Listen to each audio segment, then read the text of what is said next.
Guys, welcome to Real Talk. It's a Wednesday morning. Thank you kindly for joining us. Great to connect with you guys through the I Love CVille network. Today, a show presenting Keith Smith and Scott Morris, showcasing Keith Smith and Scott Morris, I should say. You, the viewer and listener, can offer some perspective. You can influence the dialogue and the topic matter on the program. The show is archived and broadcasted across social media, so we encourage the discussion. We give props to Ross Mortgage for being a part of today's show as well. Judah Wickhauer is our director. Judah, if you can go to the studio camera and then a 3-shot, let's welcome our panel of experts. Fellas, good Wednesday morning. Good morning. Morning, everybody. How's everything going, Scott? You know, at my age, getting up out of bed and getting your feet on the deck and getting your first bike ride in since the one I did out in Seattle and Portland, I'm feeling good. That's good. If you want to ask about my tush, it's okay. I asked you about that on Monday. It looks like recovery has happened for you. It has happened. Recovery has happened. I am back out and about, getting ready to train for another one. That's fantastic. Scott Morris, last time we saw you was 7 days ago. It was a lively talk show on a Wednesday morning this past week. How has the week treated you? Going well, man. Just running around doing all the things, dude. Little kids, gearing up for kindergarten, and my son's about to turn 3.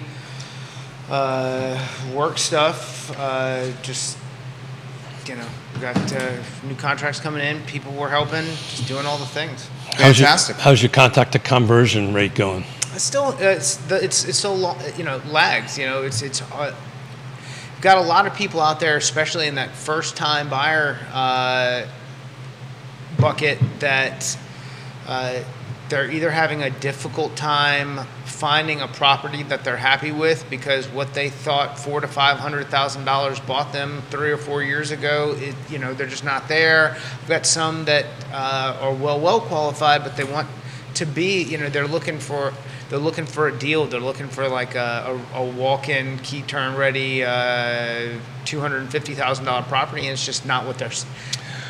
Some of it's expectations, and a lot of it's inventory.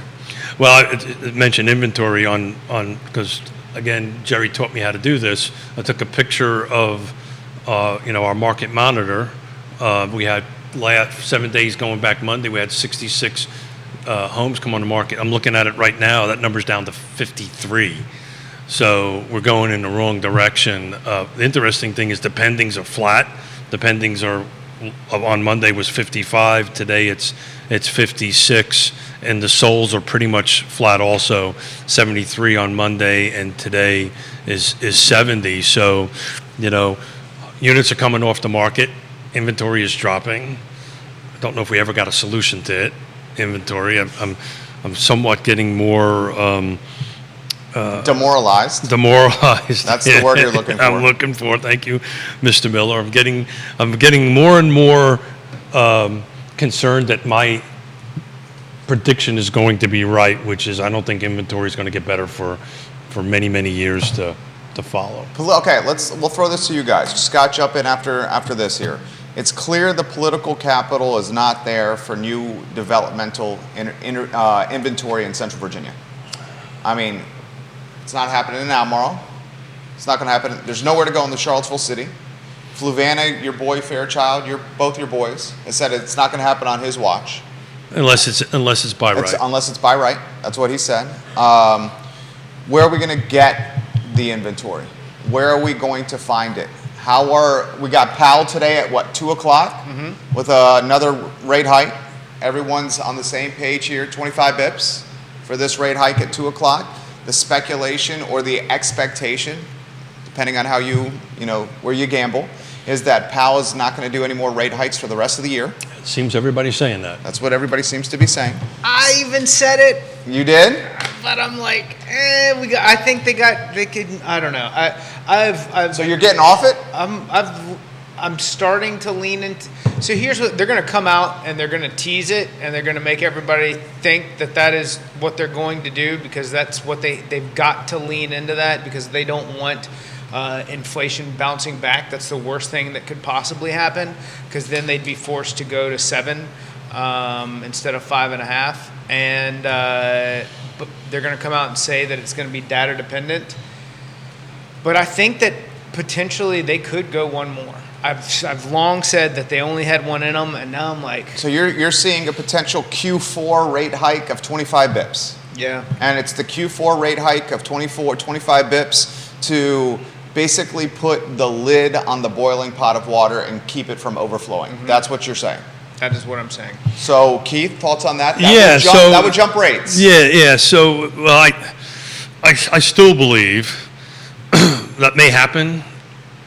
I also believe in the beginning of next year that's going to start getting reversed, right? I really do. And you know, look, I'm still always been on board with you with the 30-year fixed rate. I think you're going to start seeing it come back down on it. But let's talk about that for a second. So we're at 7 plus, right? Plus or minus 30-year mortgage.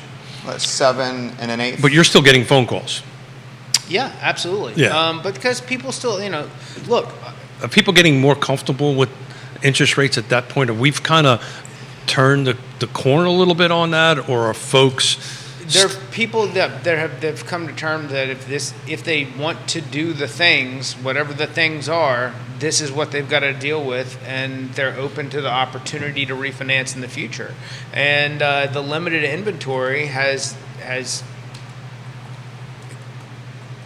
kept values where they are because people just don't. They're not gonna not people. That they're gonna get divorced. They're gonna do the things that people do that create real estate transactions. And as we go into, I've got people who are reaching out for refinances with rates that they just didn't think that they would expose themselves to because they've got different problems to solve. As long as people have problems, the rate doesn't matter to an extent. It certainly is a large part of what has people trapped in their homes at the moment that's causing the inventory problem that we have. And what I mean by that is people can't qualify for the same amount of value or they can't qualify for the same house because that house has accelerated in value and rates are double what they were when they purchased 3 years ago. So you're just expanding compounding. So they can't transition, but they can, they can take some money out, they can pay off bills. Taylor Averett was just on NBC 29 talking about how people are locked into their homes. I think NBC 29 didn't do a great job of explaining or kind of editing that to show what he was talking about. They got like 10 seconds. I wouldn't lie. It's a 15-second clip. I feel so bad for the legacy media. Yeah, and how can you explain this in 15 seconds? Yeah, we do it in an hour and a half. We've been doing it in an hour and a half for years and still can't figure it out. And whoever the anchor was, it may be us though, Jerry. It could be us. Let's listen to Taylor talk about the lock-in effect, and that's not even exactly. Anyways, the whole thing. He did a great job. They could have edited that a little better. But I look on all these these private groups and message boards, and there's like people who are just waking up to this thought. They're like, oh my gosh, this is going to be like this until rates come down. It's like, duh. Like I've been like standing on top of a mountain, like screaming it, and So Jerry and I got into a debate on Monday about this because this. And we talked about this years ago, or when the 3% happened, that, hey, don't get used to it on the show. This isn't a good thing, right? And lo and behold, that's where we're at right now. But the reality of it is, there's this fear from the sellers because I'm seeing it. We're actively communicating with folks trying to sell and list their homes because they have to, right? Divorces. Job relocations, downsizing, they are moving, and they feel trapped. This is what I think what you're talking about. They're trapped by the 3%. It was really cool at the time. It was really cool at what's going on. So he and I are going to debate about this. I don't think that's the case. Well, all I can tell you is what I'm being told. Yeah. Right? They feel trapped because of what you just outlined. Because, oh God, I need to move to a bigger house. I can't afford it because it's raised up. And oh, by the way, I can't afford it because it's at 7% instead of 3%. So now they feel trapped. by the way, they're looking at renovations and stuff like that, which is ISC is the perfect Interstate folks, Service Company. Perfect folks to call on. Nicely done, Keith. Thank you. Yeah. Thank you. I've learned a little bit. I'll Not throw a lot, okay, a little bit. I'll throw this to you guys. I'll get out of the way. you're Scott gonna push Thorpe, back. I'm gonna mention your comment, Scott Thorpe, and Vinny Reddy on Instagram. I'm gonna mention your DM here in a matter of moments. I want to highlight some folks watching, including Jeremy Rowe, Hey, Lonnie Jeremy. Murray, Bob Yarborough, Laura Fonner, Bill McChesney, Bellamy Brown, Michael Pruitt, Hello, Marine. Jamie Turner, Woody Fincham, Georgia Gilmer, Chad Wood, Jeffrey Fogel, Neil Williamson, Thomas Leroy, just to name a few. Here's the comment from Scott Thorpe, who is a commercial real estate broker. He says, you guys talk on your network and on your shows that when rates drop to this 4 to 5%, 5.5% range, that it's going to jumpstart inventory and get more inventory on the market, because those of us that secured like a 2.75% mortgage, we will feel more compelled to list our house.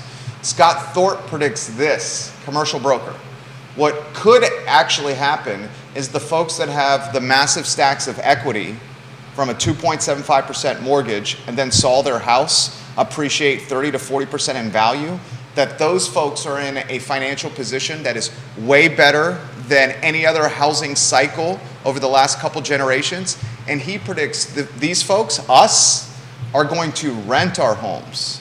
And we're going to rent our homes at price points each month that are 2x what our overhead is for those homes. And then we're going to take At the 3%. at the 2.75%, whatever. to 2.25%. Yeah, agreed. So he's 100%. saying the rent delta is so large right now with our personal residences that you can get 2x the rent.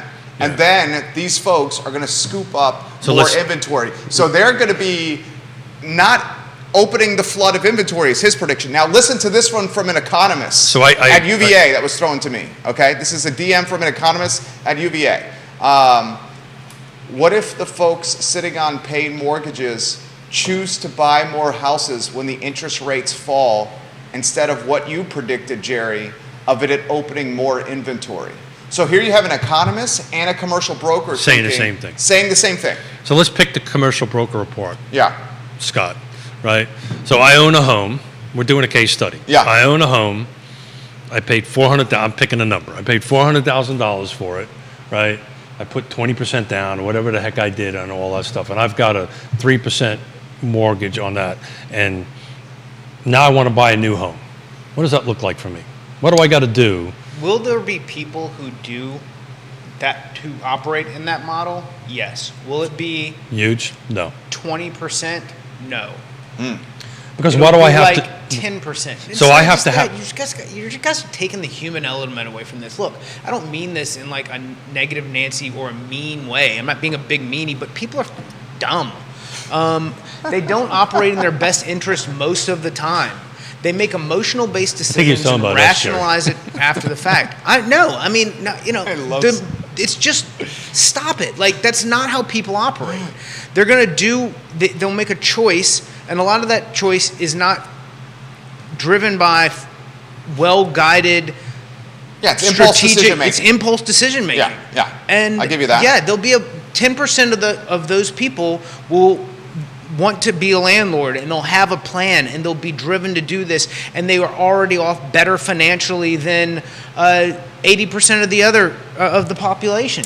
But your bulk of those people who are in those mortgages and in those situations are going to run up debt. They're going to need to clear the debt. They don't want to be landlords. They don't understand how it works. When you tell them how it works, they still won't get it. They'll sell the house. They'll move on to the next thing. Like that. 100%. I think a majority of the people that will there be a percentage of people that do that? Absolutely, there will be. These are going to be sophisticated buyers, sophisticated sellers. They're going to understand. Sitting on more wealth. They're going to understand.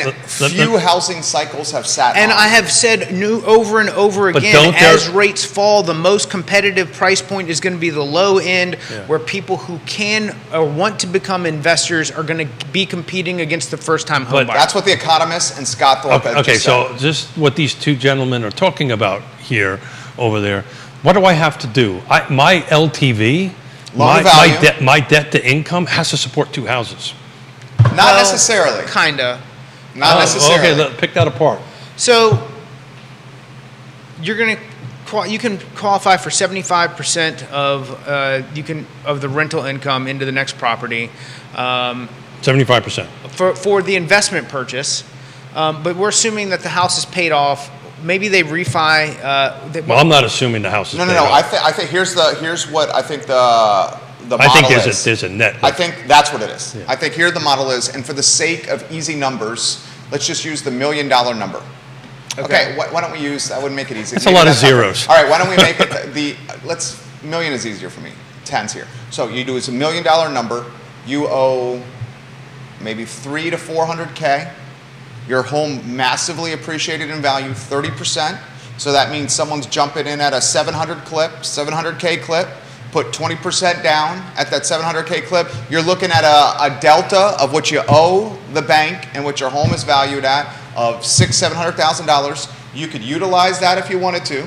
So you get the 75%. Do you know what the income has to be for the individual? Are we talking about renting? Are we talking about that? Are we going to turn? Well, he's about to tell us. Are we talking? No, here's my question. I would have done the 100,000 a lot easier.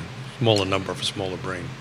Are we talking about we're going to turn the old primary into the rental? The primary turns into a rental. So Glenmore is going to become a rental community? Not saying Glenmore. I'm saying Glenmore. How about Lake Monticello?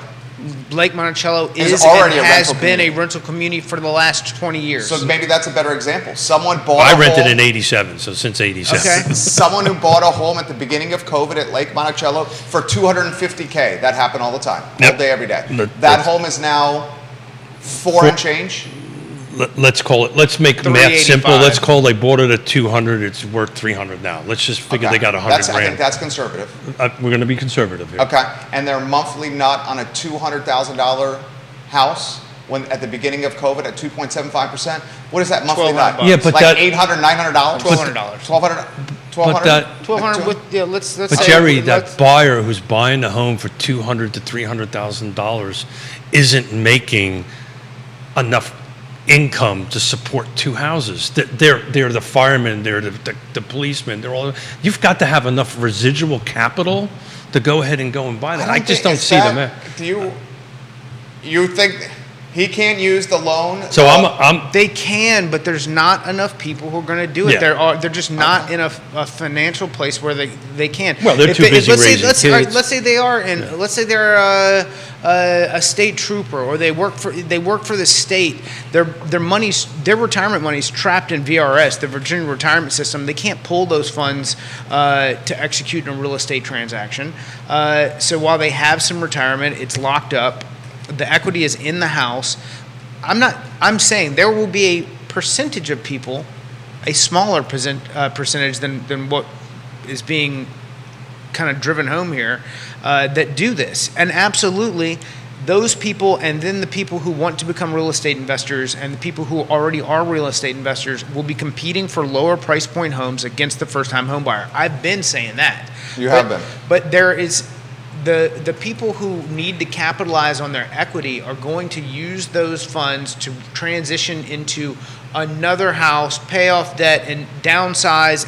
They're not gonna be gobbling up all of the real estate. So we got comments coming in. So real if you want to get on. Back on primary reason for purchasing a home. This is from NAR's 2023 report, National Association of Realtors. So it's 137 pages, but there's one slide in there, primary reasons for purchasing a home, just to put a button in that.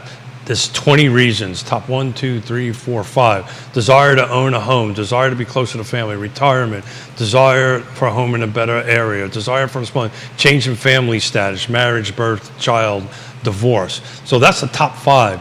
The bottom one on 20 is financial security. So to Scott's point, people move because of these particular reasons. And while you ask the question, I'm going to look at top reason for people to sell. Diana Banks, thank you for watching the program. John Blair, thank you for watching the show. Jason Howard on Rio Road. He makes the comment, we plan to rent our current home once we build our forever home. The next door neighbors rented their current home before moving last year, and they were getting 3x their mortgage payment. This comment is present. This comment has come in from Grayson, who's watching in North Downtown. Why would someone sell a house that has a financing instrument of under 3% tied to it? This has come from Woody Fincham. He agrees with Scott. It's a different opinion. I agree with Scott. We are still doing refinances where many folks are paying off debt for lifestyle decisions and not building wealth. That's what Scott has said. This comment is coming on Spotify. Why would we sell our house if our interest rate is at a rate that we will never see again during our lives? I had an interesting conversation with Michelle Sneed has also got a comment. With Susan Reel with Ally Property Management. She's starting partner of the show. Partner of the show. Yeah. She's starting to see some of what we're in the industry as mom and pop rentals, people that just have one. Starting to put, we talked about this on the show earlier, starting to think about putting their houses on the market because they never put enough money aside for HVAC, roofs, and all that stuff. It's not a huge number, but it's a couple. But it happens that, and as soon as somebody becomes a landlord and they have to deal with a major housing expense in the investment property, they go, do I even really want to be doing this? And the money that, and I get the dream is big, baby, and I think anybody who has the will and want to do it, we can go help execute, but it's not for everybody. And if you can do it, it's freaking genius, right? You know, and you get Suzanne to manage it for you. I don't even know I have the one rental I have on it. She manages the condo for us. And, you know, it works, but that's when you need back to trusted advisors. We get in a situation where you get the wrong group of people in government, and all of a sudden you've got renters who don't have to pay you. You might change your or you get the wrong tenant one time. Man, I tell you what, talk to people all the time who got into something and then they got out of it because it wasn't what they thought it would be. And that doesn't happen with just owning real estate. That happens with people who choose professions and jobs and sports and activities and hobbies all of the time. And each time one of these things happen, a set of golf clubs goes up for sale. Peloton. Somebody's ready to get rid of rackets at the club. Whatever this stuff happens. And this is part of what makes us human and creates all of these transactions in life. Man. Talk about that. Yvonne turned me on to Facebook Marketplace. I didn't even know that it existed. Oh, yeah. On Saturday and Sunday, I'm going with my trailer and my truck, and we're like furnishing a whole house. Is this item still available? I don't know. All I know is I was told to show up with the truck and the trailer. Michelle Schneid, she says, it's such an unusual climate. Usually history repeats itself. But I don't think it will repeat itself in this situation. I think it's a situation we've never seen before. Michelle, spot on. That's what I've been saying forever. This 3% has put a factor in the market that I haven't seen since 1987. This is what happens when the government intervenes with the free enterprise. And I just knew free market. When it happened that it wasn't a good thing. I couldn't figure out what was going to be the problem, but that's just too low. Primary reasons for selling a home: want to move closer to friends and family, retirement, neighborhoods list as a house too small, change family situation, marriage, divorce. Bob Yarborough, the king of the Redfields neighborhood, is watching. He says, I'm feeling Scott's surliness right now. This is a funky market for sure. Bob Yarborough watching. Think about this. For the people who would be moving, let's say you're moving to Florida and you have a house here and you don't, because all your family's in Florida, or whatever the state is, the chances of you retaining this property as a rental and moving to another state are so low. Even if you can, you're not there for it. Most people just aren't going to do that. You also have to factor in an age thing. Out of market is a different story than staying within market, but I will give you that. You hit a certain age, and you just don't want to take care of stuff. Right, and you just don't want to take care of a second. I had a conversation with a client looking to put their house on the market. Don't want to cut grass no more. Right, they're about my age, old. How many people want to cut grass at 100 degrees in Central Virginia with 80% humidity anyways? Not most people. In their 70s. Yeah, I'm just saying. There's not that many that want to do that. Okay, so we've covered that topic. I see the comments coming in. We'll get to them here in a matter of moments. How about the topic of how quickly, and it's coming on the feed, how quickly will rates drop till that 5% range then, fellas? I say who has a crystal ball? That's what they're asking. I say it starts first quarter and possibly fourth quarter of this year. It's really dependent upon whether or not they make that final rate hike going into the fall, what happens with inflation, with the 5% raise in interest the Fed has made in the last 12 months, and kind of where we land. Julie Ballard giving both you Hey, guys Julie. props Hey, right Julie. now on the What's program. up, Miss? How are you? So Scott Dinah sees Banks, how are you? the realtors that are watching. Scotty Moe, Ross Mortgage sees rates dropping in the first quarter. Keith So Smith. the question to the realtors that are watching, what do you think that's going to do to your market? What do you think that's going to do to your business? Is it going to open up inventory? Or is it like what the economists and some of the other folks are saying, that folks are going to kind of pivot and buy a second house and keep their rental? It'd be really interesting, but this is uncharted. I mean, I can't create a chart for this, right? Because there's no historical I kind of data got a chuckle to out go of against. it, but so it's earnings season in the corporate world, and Whirlpool's CEO came out and said they are well positioned to take advantage of rising inventory in the housing market. It was in their earnings statement as far as what they were doing with the business, and it's like, that's great that you've got this manufacturing output that you're prepared for, but what are we going to do exactly to get there is the question. Who's going to buy them? That's what I'm saying. Who's going to buy them? Look, it's at one point in time we banned the word and we decided we can't ban how it can we anymore. ban it? We Yeah. can't ban It's it. the number one factor right now. Yeah, I mean, Inventory. and it's multiple factors that kind of gets there. I'm just, the more in depth I go with the local jurisdictions about projects that are coming up, new construction projects coming up, the more Debbie Downer I'm becoming, that the likelihood of any new substantially large projects or an increase in new construction, I'm unfortunate, I'm stuttering to say it. I want it to be true that we're going to be able to come up with a solution and new projects are going to work, but it's just not going to happen. You're not going to, But we've known this. yeah, I know. But I'm just, I've been There's a little. reason Ann Malik is going to get elected to her 5th term. That's 20 straight years of Yeah. managing an Albemarle County budget. Well, it's also hard to unseat a incumbent that entrenched. 5 terms? Yeah, entrenched. But yeah, I just, I'm on one hand, I'm super excited about the market because I know in order to get transactions to happen and help people buy and sell, you need skills, you need a Ross Mortgage, you need a Scott Morris, you need people on our partner tab on Real Talk with Keith Smith. You need these folks to make it happen. It requires skill to do it.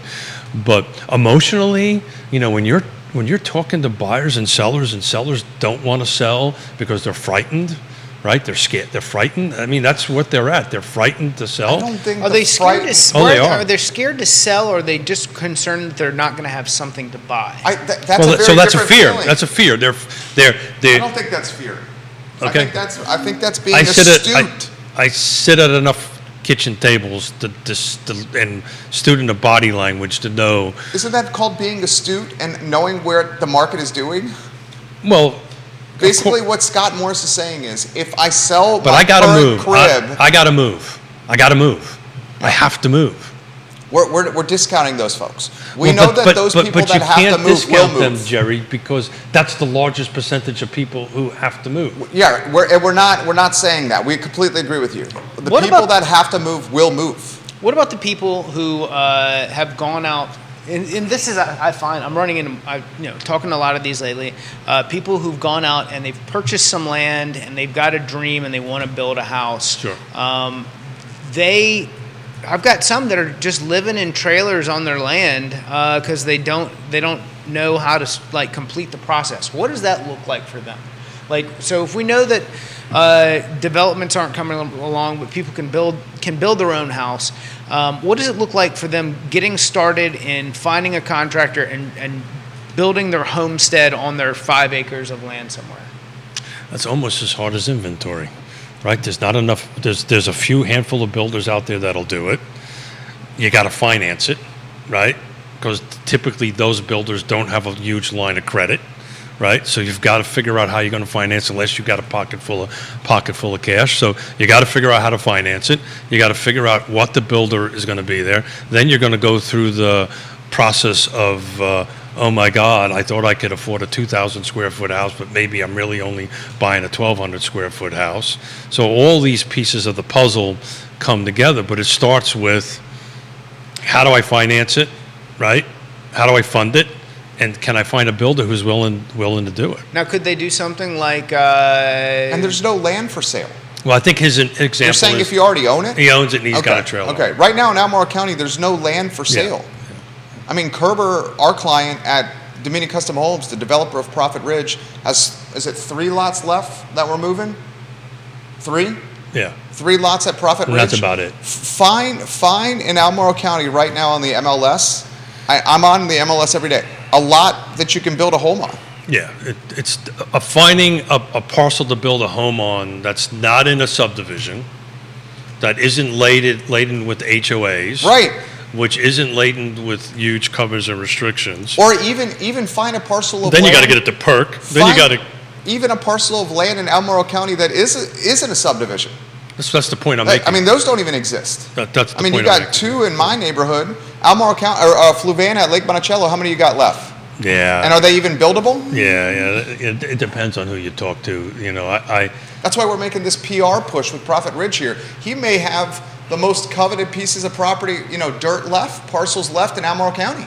And you're seeing this shift, right? You're seeing this shift going on where people, if they can afford it and can't find an existing home, they're shifting. That's the reason new construction is peaking. To what he's doing. Yeah, that's exactly right. Yeah. Comments coming fast and furious. We're going to get to them as much as quickly as possible. This is a good one from Kevin. Scott and Keith. And Kevin, I really appreciate this comment. What caused this monumental shift in inventory in your professional opinions? We weren't in this position 3 or 4 years ago. So that would be, we are talking about why there's less inventory. We're talking rates. We covered that. Okay. Yeah. Political capital. So rates. what he's saying is In 2019, we didn't have this throttling or governing governing meaning a golf cart slowing it down or pinch of inventory is what he's saying. And we've kind of covered this. The rates went down, so people bought homes, and now it's called dead inventory. They don't want to list them. So the second part of that is we got caught up to us that we went from 2 million, just nationwide, we went from building 2 million new units a year to 10 years of 300,000 to 400,000. And it's just been, the snowball has caught up with us because as new construction comes on, it helps relieve the pressure off of existing inventory increases. I can tell you, I'm going to have to go ahead and pull up a different slide, but if you can go on Real Talk with Keith Smith on the markets, and you can take a look at the car footprint and the volume of sales, because volume and sales and inventory kind of go hand in hand, right? It's in theory. It's hard for us with Paragon because I can't go back and look at 2019 and find out what was active in that week. We don't have the ability to do that. I can look at what's sold on it, but yeah, it's all these different factors that are hitting it, and I think it's going to take 5 or 10 years for it to correct itself. Jeff Stees, I believe is an architect watching the program, said that, Jerry, I'm meeting with the new client tomorrow. She bought 2 lots out on Pounding Creek Road. So he highlights that there is activity happening here in the market. This is an intriguing question that's come in. Jerry, I just looked at the MLS, and you're right, there are no lots that you could conceivably build on. Where does Keith think the new building and new construction will happening, not developments, but just onesies and twosies? Yeah, so I mean, the by rights will allow you to do that in all the jurisdictions, and you will see onesies and twosies, and we can take a look at that a little bit later. A lot of it is going to depend on Scott's side of the house. How do you fund it, right? Was the financing for new construction tightening considerably? No, the financing, like qualifications haven't changed. We're finding there's some quirky stuff that's probably coming for self-employed borrowers with verification of employment and confirming their businesses should operate, things of that nature, but nothing significant is happening on that front. I'm more in line to talk about kind of how did we get in this position. When we look at Virginia in the last 20 years, we've gone from a state population of 6 million to 8.5 million. And we're not seeing that same, what we're talking about is those areas are primarily going to be Virginia Beach, Northern Virginia, and then Central Virginia, from Richmond, Charlottesville, those areas. And they haven't been able to support the level of population growth with units available. And that's what we're suffering through. And that's part of the new construction problem. The local jurisdictions don't have the support for that growth in schools and fire and police and emergency services. So that's where we are. So what amazes me is the fact that there's not land in Albemarle for people to independently build on. So where do they look? Where do we go for growth from here? Is it Goochland? Are these more rural counties who still don't have that infrastructure available to support the growth, but they've got the land? What is the next step? It's a good question. Yeah, so it's all those things. It's also the political will. I think that's the first step. That's the real thing. So, look, I've talked about this for a while. Greene County is going to see the next biggest growth, and then it's going to hit a brick wall. And it's starting to hit that brick wall already, right? Because, there's going to be this mass of X number of new construction units. There's going to be not the political capital to go ahead and approve any more projects. You'll end up doing some buy rights, and buy rights are anywhere from 1 to 5. Right, units per thing, and you might see some of that. It's just not going to move the needle substantially. There's all these little things that'll happen. Right, interest rates will drop a little bit. Right, we might see a couple new construction units come on it, and the needle might move a little bit. But unless there is a concerted effort from the political side of the house to go ahead and really increase density or increase housing, we're going to be at this region But with here. an increase in density, specifically like with what they're doing in Charlottesville, isn't that just creating more apartment buildings, and it's not creating? No, not really. Most, I can't remember the exact percentage of it, but It's almost. just making the zoning more flexible. So the landowner and the house owner, property owner, has more options with what they can do. It's like 60 to 80, I can't remember the exact number, but it's between 60 to 80% of it is single-family detached, which allows you to do X number of units in it. The apartment complex, the multifamily thing, there's not a huge swath of the map, of the flum, that allows you to do that on it. So where the majority of it is single family. And I just came back from Seattle. You're not going to see a lot of it. They didn't see a lot of it out there. You're probably not going to see it. To quote Neil Williamson, He's watching. You'll see onesies and twosies, right? Mayor So Snook. if you were someone who had the capital to take on a large project, why would your incentive not to be to build apartments and create more renters than it would be homeowners? And what local government isn't doing anything to support anything outside of that model? Because That's what I've been saying for years. So the ability for somebody, the pool of the folks that can actually do an apartment complex, multi-story, it's a whole different, the fire rate, it's a whole different source of construction, right? It's more of a commercial construction. The folks that can He's do saying this, it's super expensive. That's what he's understand. saying. it's Super expensive. well, the pool of people or companies that could do that. Now, converting. But we've already said that there's not enough land to support the local small builder or the mid-sized builder. So if they've got no incentive to operate inside of that territory, the only people who have focus would be people who can. With deep pockets. Yeah. And that's who's doing it now, and that's what will continue to Take do it it. a step further. So What's that going to do to the market? It's going to continue. It's going to create more. Glenmore is not going to turn into a rental because the people who own the house and could take the next step don't have a Farmington to move into.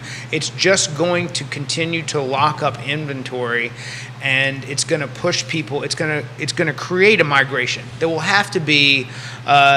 Louisa's been more flexible than Fluvanna when it comes to growth. That's changing, brother. Okay. Unfortunately. It will push people from that north-south 29 corridor more east and west on 64. Your Stanton, your Waynesboro, your Goochland, Louisa, Powhatan will become your sources of growth for inventory. That's where the land is. The municipalities will have to get on board as that continues to happen, because somebody will take advantage of it. Yeah, and you know, I know this world well, and you're 100% right on that end of it. Greene County is kind of the new bubble right now, right? That's going to fade out. Michelle called Greene County the new Lake Monticello. In a lot of ways, yes. Yeah, but it's going to hit its saturation point here pretty quickly, I think. And then you're 100% right. And so it goes to the path of least resistance, right? It goes to where it's available, where the rules are that work, where there's a ready, willing, and able property owner, because that's where it starts, to quote Neil, to sell a piece of property. And then you got to work through the system. And this, you know, other than... we know that that's a 6-year runway. Jeff says on Twitter DM, and I have another client building on a lot overlooking the James River, 2 miles south of Scottsville and Buckingham. However, the problem is finding an affordable builder who will go out that far to build the home. How are you going to finance it? If it's cash, great. How are you going to finance it, and who are you going to get to build it? And oh, by the way, when I'm the builder, not only does Jerry have to qualify, I got to qualify as the builder, because you're going to end up paying, a lot of people don't know that, you're going to end up paying me. So it's 2 people that have 2 entities that have to qualify for that if you're doing a construction perm, right, on that end of it. So there's a construction loan that converts to permanent. Am I doing this right? Yeah, and the main thing in finding a builder is what a lender's looking for is somebody who, it's not just somebody with a license. They want to see a history of completed projects. Yeah. Because because they're a Class A builder, but if they've never built a home before and they can't show a history of completion, it doesn't scream good faith that they're going to get this one done. So when you were working for me, the way I used to do it is I had a $10 to $20 million line of credit, and I would just build a house on Jerry's lot. But here was the catch. You signed the property over to me, right? So I owned everything. Until you paid. The lender wanted that to happen. Then it becomes a normal loan for Scott, right? You're not doing a construction perm. We do Woody does the appraisal off of the plans, yada, yada, yada. You end up a thing. When we're done, I hand you a set of keys, you hand me a check. You don't hand me a check, I turn around and sell the house to somebody else. So yeah, I do that with there's several. Very few people do that anymore because you can't get that. Well, and a lot of local builders don't have a $10 million line of credit. Well, that's what I'm saying. You can't get them anymore. That's what I'm thinking. So Jefferson Home Builders in Culpeper is one. They have just the back end capital. They don't. It's not even a line of credit. They've got. They use their own cash. Yeah, and they do it because they don't want to deal with waiting on draws from a bank. Yep. They'll build the house. If you own the land, they take a lien. They take a pre-approval from me that they consider as a loan commitment. They build the house. You buy the house at the end. But you can count that on less than one hand. I do it with some of the manufactured home companies. Yep. Clayton is one where I will send them a loan That's commitment. a different world. I'll send them a loan commitment. They'll buy the land from you after they've reviewed the loan commitment, and then place the house, do the well, septic, foundation, place the home, and then you buy it turnkey at the end.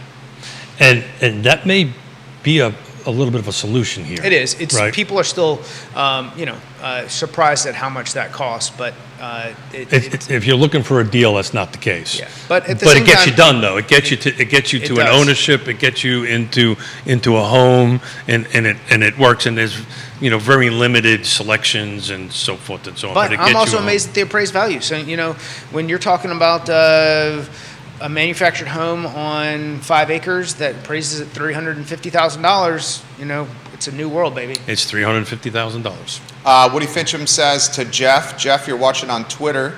Woody is responding to you on I Love CVille Instagram, or I Love CVille Facebook group. He said tradespeople are much more expensive these days, and that's why the cost of construction has gone up so much. Also, land, dirt itself, because it's so finite and supply is so tight when it comes to land acquisition, has gotten quite more expensive over the last 3 to 4 years. I mean, you're buying a piece of dirt that's buildable in Albemarle County. I mean, an acre, $250,000 easy. Yeah, sure. I mean, that's probably light. Yeah, I for would the say. few that are left, that's probably light. I'd say $250,000 for a half acre. Yeah, there we go. Yeah. I mean, and find a half acre in Albemarle County. Well, you can't because you got maybe 1, 2. That is well, the mine. problem- I'm the just problem with blown that- away by that. Less. The problem less with in that Charleston. is because you've got to really be about 2 acres, because when you start less than that, you need central water and sewer, right? So That's the position I'm trying to suggest Yeah. to the client here, with 3 lots that are a couple acres and change, ready to rock and roll, already subdivided, locked and loaded, some site work done. yep. I mean, But just to point that out, if you're on a less than 2 acre lot, it's really, really, really hard. and you can't even find it. It's really hard to practically put. I think it's back to the upzoning in the city of Charlottesville, right? In order to hit the requirements to turn a single-family detached lot into 4 or 5 units, it's just extremely difficult. I've got 7 clients that were looking at property to do that, and we have not been able to find anything that actually meets the 4 corners of what they're going to approve, what we think they're going to approve, because the math just doesn't work. Right? Scott Morris and Keith Smith are crushing it. Scott Thorpe, the commercial broker, has got a comment. Hey. He says, one of the huge losses caused by 2008 is the number of independent small builders. Oh, without doubt. The ones that do 4 to 15 houses per year in our area. That loss of those builders coincided with the large mass builders arriving in our area. And I can that speak pretty to that. much crushed the small builder. And now we need the small builder more than ever, because all the projects that we have left, Scott, you made the program better throughout the whole day. The projects we have left are small builder projects. And the small builders are gone. Yes and no.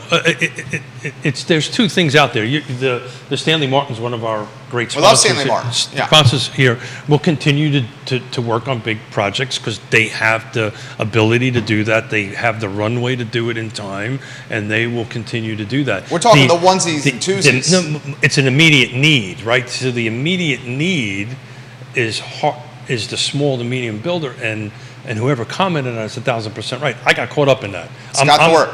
Scott, I'm an exact. That's exactly what happened. We were a small to medium builder, lost $17 million, and we never came back, and wasn't going to come back to it. And all these other small builders never came back. And then you have the larger, the medium to large guys or gals, and that's it. Sloane's watching in Richmond, and she says, to Jerry's point, our home right now can rent for nearly $5,000, and our monthly nut on our home with utilities is $32,000. Yeah. And if that math works for you, and you can manage it and buy another piece of property, God bless you. That's what Yonna and I do. We, at one point in time at Lake Monticello, we had 14 rentals. And we used to only rent them out to JAG folks. Smart. And then we missed a cycle and then got non-JAG folks in there. And then that's exactly what happened. And we were very lucky, knock for Micah. 2003, 2004, we sold everything because we just didn't want to deal with the headaches, because we didn't have Suzanne Real in our life at that point, and got out, and was lucky to get out and happy to get out of it at that particular time. Well, if you look at, I think the Travel Nurse, they've got like a Yeah, thing that's changing, that, by the way. yeah, they've kind of moved their whole prospecting out of Charlottesville, and they're trying to put people over in the valley. Yeah, the Travel Nurse wants a very hot tenant commodity. If the market has shifted. Big time. the likelihood of getting the travel nurse and the high dollar rent that comes with the travel nurse is evaporating in this Very market. quickly. If you're a Very travel quickly. nurse that's out there and wants to buy a home, please reach out to me because I understand your complicated income. Well said, Scott Morris. Good for you. The travel High nurse five, man. makes a boatload of money. Yeah. Comments, put them in the feed. We will relay them live on air. Bill McChesney and Nicholas Erpy giving Keith and Scott Morris some props right now. Sarah Hill Buchensky, hello. Lisa Costello, JJ Bean, hello. Lauren Keswick, hello. Vanessa Parkhill, hello, and welcome to the program. Dr. John, hello. Brent Lillard, hello. Tracy Green, hello, and welcome to the show. Jim Wickower, watching the program over there, the real estate investor himself. Johnny Snow, biceps getting huge over there. You're putting in the work and you're getting the gains, John Snow. Love when you watch the program, one of Ross Mortgage's finest. Keith Smith, Johnny Ornalis watching the program. Hey, Johnny, brother. Neil Williamson, the Goldilocks effect on the Free Enterprise Forum. He says convert the commercial in Albemarle County to residential, and that solves the density or the inventory crisis we're in now. If it were only that simple. That's what Keith said on Monday. So, Charlottesville actually doesn't have it that bad when it comes to that. I think there's probably more opportunity than there are most places. But if you look like at Richmond or any place, any city that has the glass buildings, any city that has some of the building structure and standard that went into creating those commercial spaces, it's going to be extremely costly to even try to convert them into residential units. He would demolish them. He's got a call to action, Neil Williamson, on the Free Enterprise Forum. Then it doesn't.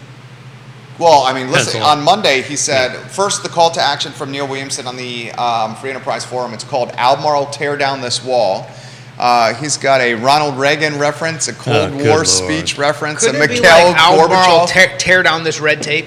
A Mikhail Gorbachev reference, and Neil's very much in favor of the zoning code being tweaked to allow the opportunity to take commercial So let's pick real that up. estate into residential. So let's pick that apart. That's a low-hanging fruit. That's something that the Board of Supervisors could easily do. Now, is it going to make a difference? Is it going to move the needle? That's a different conversation. Well, I mean, he said on Monday that if you wanted to buy Albemarle Square, he predicts the value of Albemarle Square, if someone made an offer to the current owners, it would have to be $200 million. At least. If you want to buy Albemarle Square. That's where And the then ACAC convert is. it. No, and then he says after you buy it for He's $200 me. million, you have to tear it down. He's me.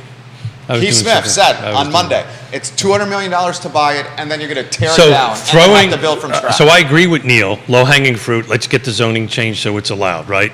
Look, if it's going to require two things to move forward.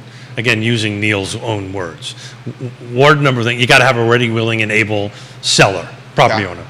I can assure you that the folks that own Albemarle Square are not going to take something unless it's got a 2 in front of it. Okay, so if they get Second- $200 million, they would sell it. The second. That's what you're saying. The second, well, I don't know. I haven't had the conversation with them. But I know well enough to know that that's what the value is going to be because we penciled it out, what other properties sold for, and so forth and so on. Okay. Woody would know way more how to Woody how to Fitcham, what do you pencil- think the to market pencil it out. value for Albemarle Square is right now? But there's no motivation for him to do that. But the second thing that's required is what Neil's talking about. You can, Jerry, I got 200 million, you're ready to sell it, let's buy it, let's do it. But if the zoning isn't there, allowed to do it, I sure as hell No one's am gonna do not it. going through the zoning, paying $200 million for a piece of property and then spending, $500,000 or plus to rezone it only to get beat up for 6 years, right? I just won't do it. It's just, he's right. You need to allow it to happen first, then the market can start working.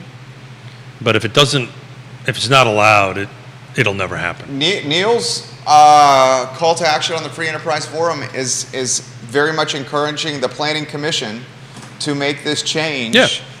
And one of the planning commissioners, Mr. Lonnie Murray, who we have tremendous respect for, is watching the show. Yeah, it's low-hanging while Neil fruit. is watching the show, Yeah. and we're talking about this Yeah. call to action. Look, it's something you can. That would be like a chicken and egg kind of thing, right?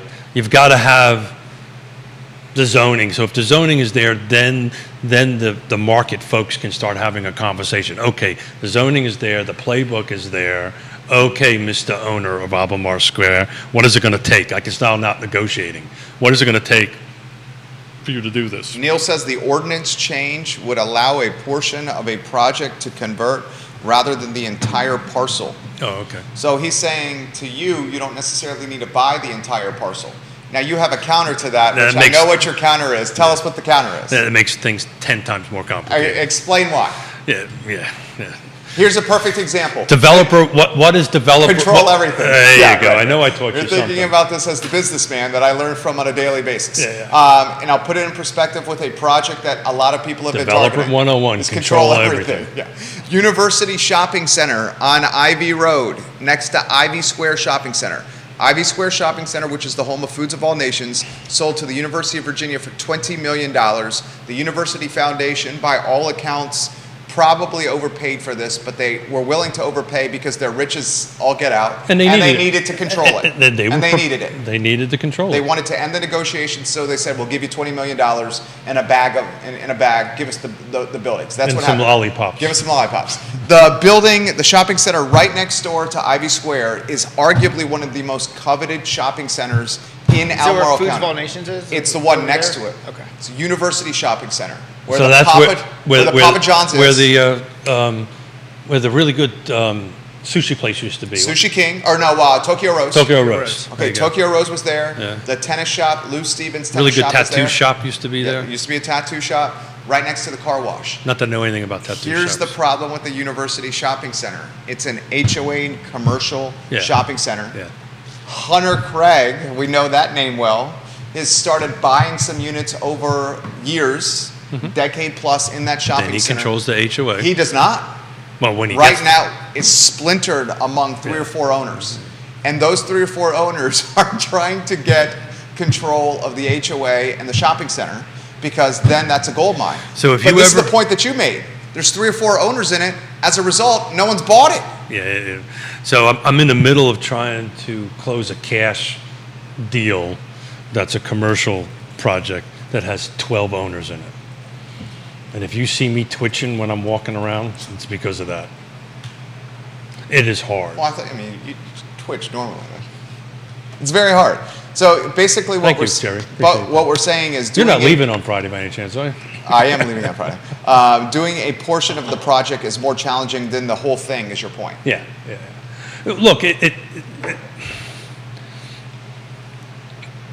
if the call to action and Neil and this can work it through, it's a good thing, right? It's a small bite at the, almost said elephant, small bite at the apple, right? It's a good thing. But I can tell you from a practical perspective, you want to control it, because then it becomes very complicated on how, who controls what and who's got authority over what. It just becomes this weird thing. It's much better to own it and control it. And the second rule of Developer 101 is to control everything else around you. He says existing owners could control everything and still convert a portion.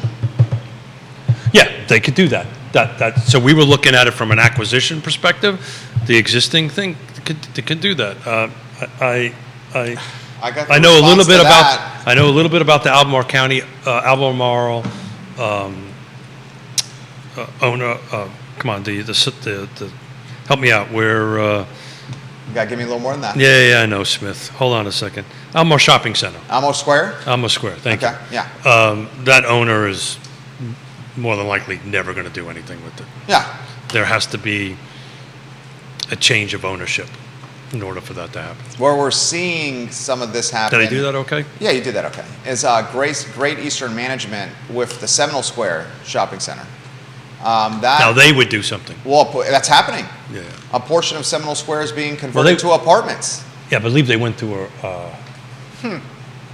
I believe they went through some sort of rezoning process. Is that like a really big money people who are creating more rental units instead of that's the thing that I keep going? Yeah. But how many years has that been in the pipe? Oh, long time. But that's what I'm saying. Long time. It got to be 5 or 6 years. Well, I mean, how about this? The Dairy Market, friend of the program, Chris Henry, Yeah. Stony Point, he is doing phase 2 of the Dairy Market development. on the Fifth Seasons and Rockfish Brewing Company location, and he wants to bring apartments to Charlottesville. This was always the plan. This was always the plan. And part of getting approval here is you have to notify the neighborhood, you have to send a notice in the mail, and you have to have a community center meeting. Yep. Yesterday they did the community center meeting at the church that Chris also owns next to Dairy Market. And the community came out by the dozens, if not more, and was vehemently opposed to this. Of course. Although it was always the plan. Sure. This was always the plan. So here's the point I'm making is, So it's like, why do it if you're getting this response? So Scott and I had a text conversation about the apartments at Colonial Circle In Fluvanna. in Fluvanna County, right? That is what's being built has always been the plan. It's been the plan and publicly talked about and out in the public space for 6 years. None of it's changed. It's always been the plan. But Now they're building it. when you start going vertical and people can see it, it becomes a very different thing. Yeah. Right? And so there's this whole chatter about that it's only apartments. Well, no, it's not. There's 200 single-family attached and detached homes coming in, or 80,000 square feet of commercial, but that takes time to get built. But that's what's happening over there. So here's on a the piece most of paper, it looks good. Curious thing about where they put that. So What are we talking about now? Colonial Circle Okay. in Fluvanna. The most curious thing about where they put that is that it almost in no way is going to benefit the county. The fact that they approved it and allowed it and all the things is shocking to me, because no one who lives there is going to shop there. All of that money is going to get spent in Charlottesville. But that's the case anyway. I understand, but you could have at least done something like, Mixed use. put something on the opposite side of the lake to where they got to drive past Food Line instead of go deeper in the county if they're going to choose to go. So the reason part of the reason that's there is the roundabout. So that roundabout got installed because the property owner gave the property to it. There was a lot of, as you know, there was a lot of deaths. I get it. Deaths but at it's- that intersection. Yeah, well, it went through the process. It got approved, and it's getting built. Nice smile, by the way. I got a lot of text messages coming in here on what we're talking about. Nice smile. I love Scott. 88%, just as you guys were talking, I'm just digging through the 137 pages of it. 88% of people between 33 and 42 years old want a single-family detached house. Yeah, and anybody who lived through government-mandated COVID wants a single family. Isn't that everybody? Yeah, well, 2%. Is that your point? yeah. 2% only want to live in a duplex apartment condo of 2 to 4 unit buildings. Michael Only Guthrie, 2%. hello, welcome to the Hey, show. Michael. I'm sorry, I lied to you. It's 1% of that age group, 33. So that's like the prime millennial buying thing. 88% want. That's the highest group, by the way. The lowest group is my age. What do you make of that? Ancient. Yeah, I mean, if I could get a duplex with a master bedroom, a primary suite on the first floor, and somebody cuts the grass and all that stuff, and I got a place for my boat and my toys, I'm all in. Well, have you guys decided No. that you're going to No, rent stop, your stop, house? stop. Isn't that what you recently decided? Yeah, so that's what I decided. I don't know if Mrs. Smith decided that, but that's what I would do. Johnny, Much like the conversation we've been having, that's exactly what I would do. I've got enough equity in the home. that's my point. Yeah, but I'm a. But you're saying you're an anomaly and you're not the norm. Yeah, That's what you're saying. well, I'm at a certain point in my life, right? Right? It's just two people. We're at. So he's basically saying he's going to rent his house and That's then what I buy want to do. another house. Yonna does not want, and I'll probably lose that one. This is what Scott is saying. Yeah. But is there hundreds of thousands of us going to do that? So the answer is no. It's not a huge amount. Do you think? And here's the other piece I of don't that think so. puzzle. It's not just them saying no; it's their kids saying no. Yeah. Going, well, why are you going to do that instead of whatever? Literally, Yasmina and Yvonne are exactly saying that at the kitchen table. What are they saying? They say, Dad, what are you, nuts? What? Just sell the damn thing, take out the cash, and go buy and live someplace else. And my answer is no, I want to retain ownership of it, right? If the equity is going to continue to grow, I've got the fiscal ability to do it, right? And then knock on Scott's door and say, here's X amount of dollars, this is what I'm going to buy, give me a loan. But I'm in a different world. I get that, because you're in the game. Well, not only am I in the game, but I'm at that point in my life, right, that I can do that. I can tell you 20 years ago I couldn't do it. I was broke 20 years. Well, 3 or 4 years ago, it was the COVID effect. And 3 years, 4 years, the COVID effect has caused homes to appreciate 30 to 50% in value. And Michael Guthrie knows this, and thank you to Michael Guthrie, because when we started working with Michael, Roger Voisin's watching the show. we were at zero. I mean, we were like at zero income. So to him and everybody over there, they helped us move on. Absolutely, absolutely. Boys, we're winding down, hitting 11:30. Time flies when you're having fun. 11:25. Hey, Roger. Where in the world are you right now, Roger? He's Roger's always in wandering. town. Roger's in town. You sent me a little lowdown on 100 acres on Piney Mountain. I thought he was going to Canada. He's listening to us right now. Some closing thoughts, boys. Anywhere you want to go? Well, let's see what the Fed does today. 2 o'clock. And how it affects things. My take is that they're going to preach a data-dependent forecast going forward, and that another rate hike is on the table.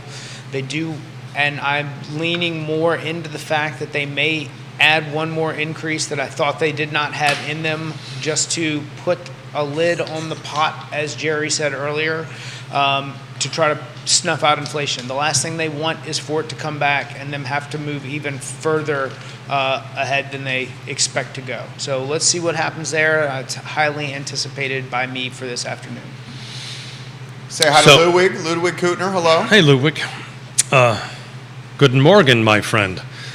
I saw him on riding a Vespa on High Street today. He's pretty cool. Riding a Vespa on High Street, Ludwig. You look super cool. I was slightly worried about you without the helmet on, but you know more about life than I do, and you look sharp on that. And he's Vespa. German, so there you go. Yeah. So my closing thing is I just took a look at what, as in the last 3 days in the car footprint since Monday, how many units, how many homes are actually sold and closed. It was 26. To your point, homes are being bought and sold. So if you're in the market, reach out to Scott, reach out to any one of the realtors that are watching, reach out to us. We'd be more than happy to help you through the trusted advisors. But in the last 3 days, 34 went pending. So that means people are putting contracts on their houses. That means people are closing houses. Now, only 15 came on the market since Monday, which is not a huge number, but there are folks that are buying and selling at 7%. You know, it's difficult, but this is when you get trusted advisors to help you across the table, and you pull down Real Talk with Keith Smith Partners. There's a bunch of them on there to help you get across the table. One of them in particular sitting to the right of me to make some magic happen, because if you can't get your pre-qual put together, you're not making a deal happen anyway. I like it. Scott Morris, Ross Mortgage. I'll say it again. Scott Morris of Ross Mortgage. That's who you should reach out to get to the finish line on a vacation property, a refinancing, or a home purchase. Judah Wickower, the director. Keith Smith of Yes Realty Partners. I'll let the Real Talk audience know about this. I am on hiatus at the beach. You were taking a vacation. Until Sunday, August 6th. I'm leaving Friday morning, and the family and I are heading to the beach, returning Sunday, August 6th. So Real Talk with Keith Smith. Real Talk is going to have, Keith Smith's going to have carte blanche. Slightly nervous about that. Not really. No? I'm slightly nervous. I'm taking a vacation too. So I'm slightly nervous. Oh, you don't realize I booked a Airbnb right next to you. No. Where we're staying, there's no Airbnbs, my friend. Keith, Scott, Judah, and Jerry on Real Talk, archived at realtalkwithkeithsmith.com. Thank you kindly for joining us. I love CVille. You're more nervous than I am about this. No, I'm actually not that nervous. I'm super excited. I am too. We will be back on air in 1 hour. Take care. I'm super happy for you, man. Thank you. You and your family. We should get an update